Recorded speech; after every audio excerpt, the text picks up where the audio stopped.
Hello, this is Alden Denny, music teacher at Encinal and Luther Schools. This is a quick video for both sites to kind of acquaint you with my classroom rules. There are three main ones: be kind, listen carefully, and try your best. I hang those right on top of the projector in the Luther classroom.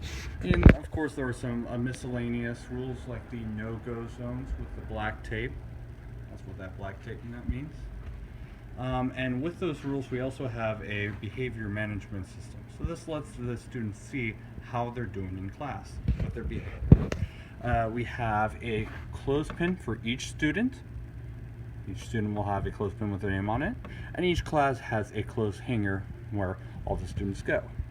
Each of the students start on green every single class. So they start on a neutral color.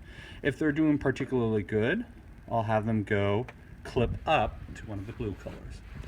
If they're not doing good with their behavior, we'll have them clip down to the red and yellow colors. So let's go ahead and break those down. Again, green is neutral. When we go to light blue, it's just a verbal a verbal positive reinforcement, or like an air high five, something among that nature. Likewise, yellow is just a verbal warning. It's just me trying to help them. So if I have them clip down to yellow, we got to make sure that they understand that it's not them in trouble. It's just, them getting a warning. Look out for that. That's something you got to be careful about. On the top, on dark blue, if they get to dark blue, if they clip up twice, I'm going to give them a great effort card. These are just little cards that say that they've been trying hard in music and they're doing good with their behavior. They can show them to their classroom teacher, and if their classroom teacher has a positive reinforcement or reward system, that might play into that. Again, this depends on teacher to teacher. If they are not doing well, and I have to clip them down one more to orange, I have to ask them to set of questions. These set of questions on behavior are school-wide, so it's not just me. Everybody in school knows these 4 questions, and it's a way for the students to monitor their behavior and kind of help themselves do the correct thing. If it's a particularly busy class and I cannot ask them in time, I'll have them come over to these 2 seats and they'll fill out a little form in this black folder that asks the same questions. On the very top, on purple, if they're doing so good that I give them 3 clip-ups, I'm going to give them a cup card. A cup card is the school's positive reinforcement. It's kind of like an anti-citation. They get this little 3-fold thing. We fill it out. We tell them what they were doing very good, and we enter them in a monthly raffle, which we do at the flag ceremony. The black on top, by the way, is just a miscellaneous. It's just if you have to go to the bathroom, or they got called back to class, or they got called to the office for a little bit. Again, not related to behavior, just so I know who's not in class and why.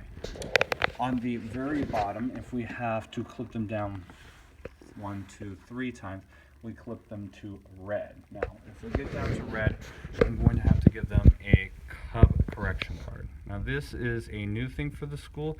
It's basically a pre-citation. It's just a written warning. And it even says this in italics. Again, this is not a citation.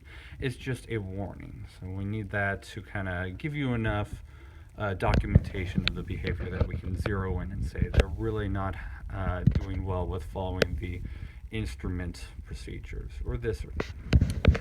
If they still are having a hard time and they go down to black, I'm going to go ahead and put them in timeout.